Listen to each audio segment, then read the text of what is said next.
everyone. Well, I hope you guys had a good spring break and maybe did some fun, relaxing things that you've been wanting to do while school is out. The last time I made a video, no one knew that we were going to be out of school as long as we are. That was quite a surprise, and I'm going to continue to do my best to guide your instruction, even though you're not with me, and I'm really sad about that because I miss you guys. I hope you're continuing with some fun educational things like Prodigy and Extra Math and Freckle while you're at home, and most of all, Epic. Epic is that digital library that I gave you guys access to. I see many of you have signed up.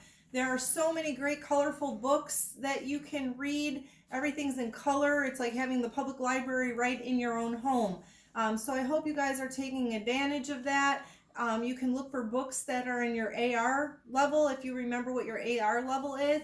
If not, don't worry about it. My philosophy is just find things that you love to read, okay?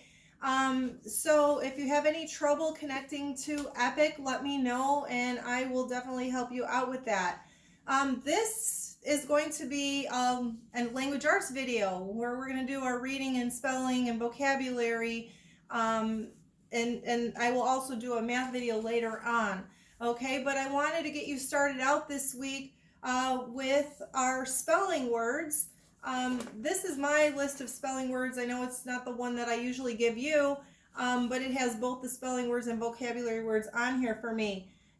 This week's spelling words, I know you're pretty much familiar with almost all of them. They're definitely words that you're going to be able to recognize without any problem. These words follow a pattern that we're going to be looking at this week. And we're going to be looking at these words that have closed syllables. Oops, my chalk's not working. Syllables. And we've done a little bit of work before in the reading workbook. So this is not anything that's new to you, but I just want to remind you of what a closed syllable means. So I'm going to put the first word in our list, and this is given to your mom and dad in the PDF that you can just open up and look at on your computer. But the first word on our list is basket. And you guys know that we clap to hear the syllables, and every syllable has to have a vowel, okay? So basket has 2 syllables, and I'm going to draw a line in between my 2 syllables, and the reason this is called a closed syllable, this word here, is because we have a vowel, and directly after it, it's closed off by a consonant. So remember, our vowels are A, E, I, O, and U.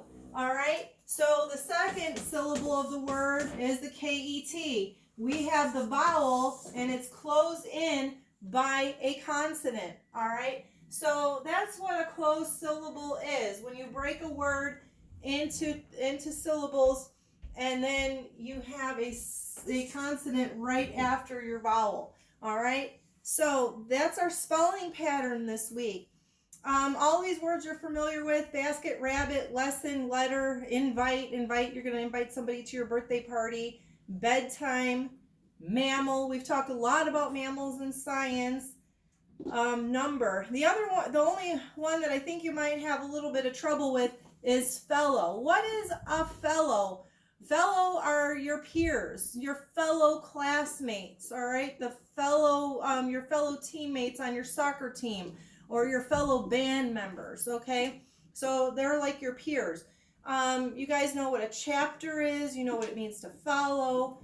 You guys do problems in math. You might have a problem. You guys know what a chicken is: butter, napkin, hoping, dances, dropped, suppose. Suppose is when you're going to think about something.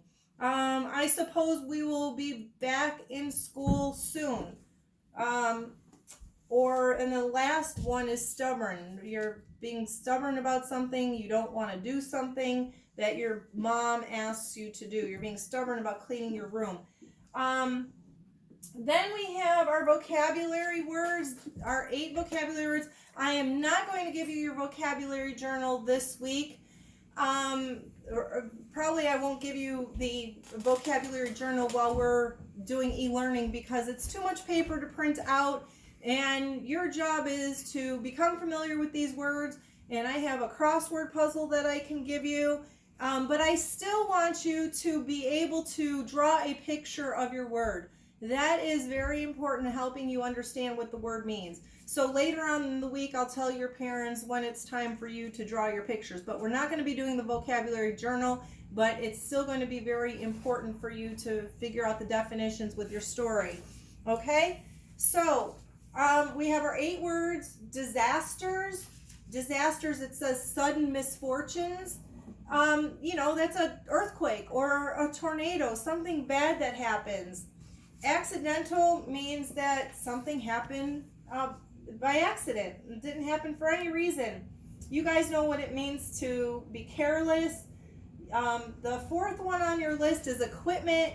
You need your equipment to play basketball or soccer, your protective equipment. A fireman needs his equipment to do his job. The things that you're going to need to do a job.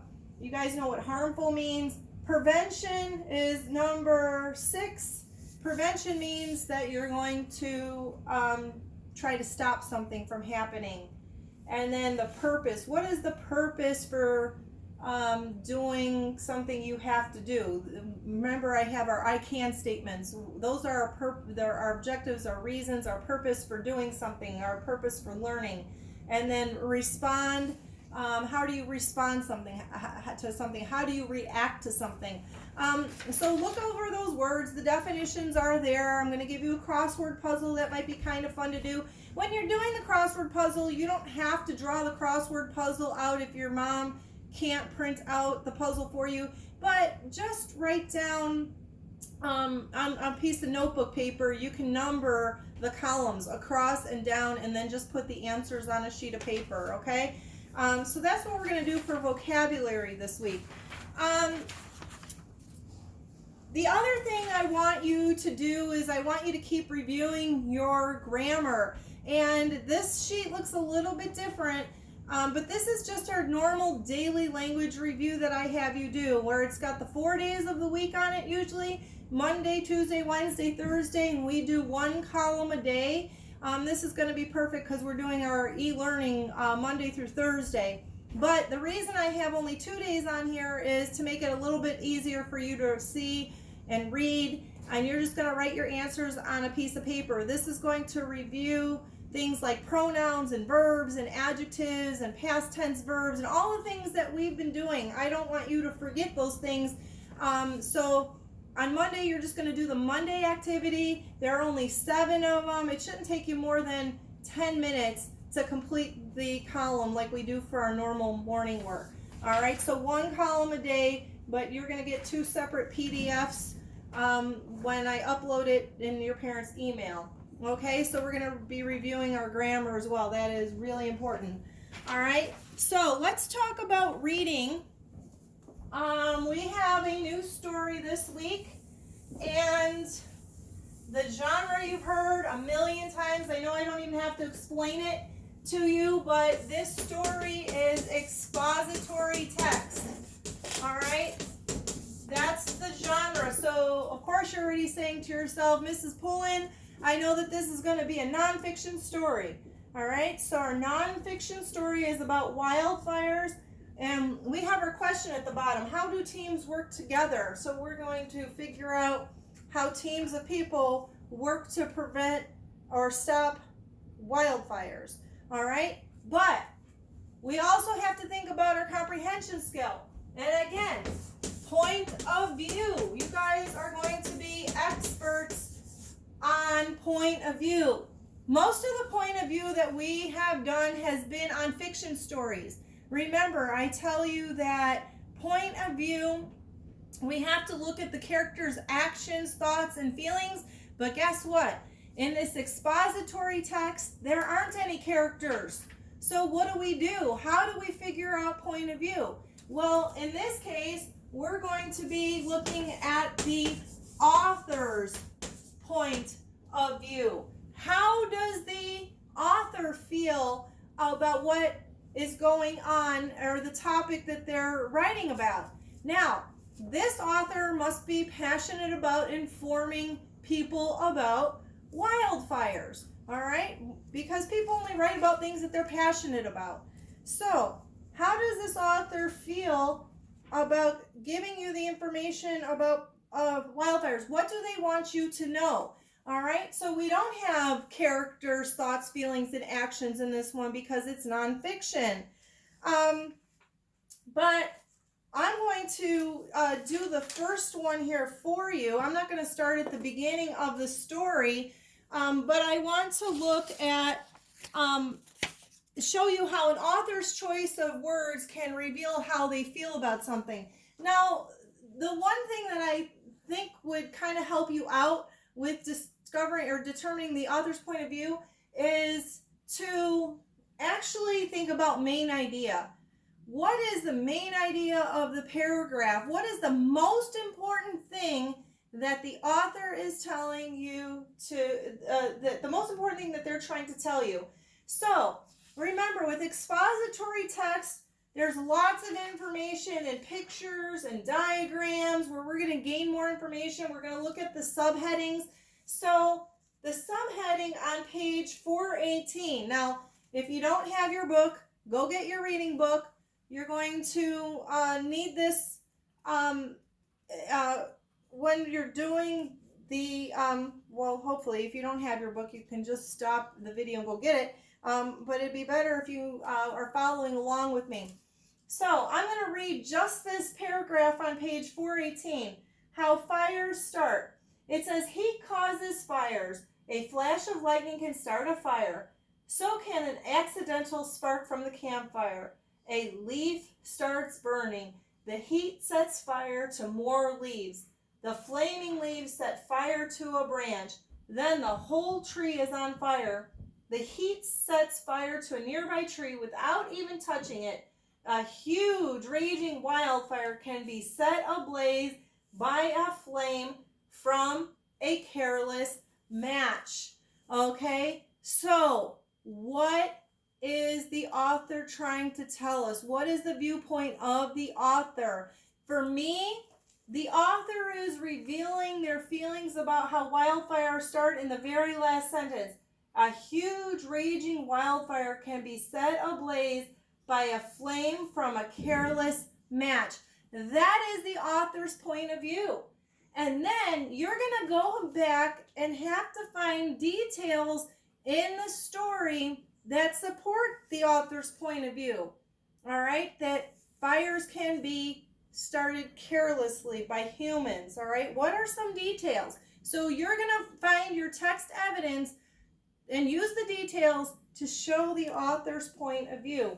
But today is just Monday. All I want you to do is read the story, try to understand it, and the other thing I want you to do is ask and answer questions. Remember, this is one of our standards too. Asking questions about the text can help us understand what we're reading. It's going to help us comprehend it. So after every couple paragraphs, stop and see if you can ask yourself a question about the text. And then keep reading to see if you can find the answer. All right? So again, for point of view, we are not looking at the thoughts and actions and feelings of a character because there are none in a nonfiction story. We're just trying to decide what information the author is trying to give us and how they feel about a particular topic, such as wildfires. All right, so this is pretty much a lengthy story here.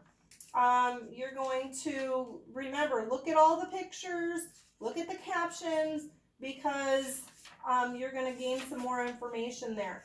All right, so I think that's pretty much it for now. We've got expository text, point of view, ask and answer questions. We went over grammar, spelling, vocabulary. I want you to continue reading on Epic because you never know if I'm going to give you a reading menu soon. That might be coming up. So I want to hear about the stories that you're reading. And in a little bit, I'm going to do a math lesson. So you're going to have 2 videos today. All right. So if you have any questions, please send me an email or comments on my YouTube videos. All right. I'll see you later. Bye.